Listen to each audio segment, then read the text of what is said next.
अच्छा, ये जो वायरल काजल हुई है इसको आप पर्सनली जानते हैं? आइएगा, बाद में दिखा दूंगी मैं गैलरी खोल के कि उनका उस सब का हम हिस्ट्री बता देंगे। वो जो छोटी लड़की अभी वायरल हुई है, कलम चबा गई, नहीं क्या जानते हैं उसके बारे में? कि भाई 17 के एज में तुम 77 को पाल रही हो, 70 को पाल रही हो, वही हाल है काजल के बाद। क्या औकात है उनका?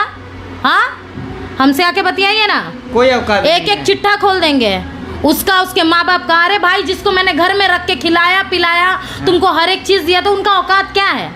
को क्या जानते हैं आप उसके बारे में? अच्छा डांसर है, अच्छा सिंगर है, हम तो यही जानते हैं। जिसको डांस और सिंगिंग करने से मतलब होता है ना, वो अपने काम से काम मतलब रखता है, समझे?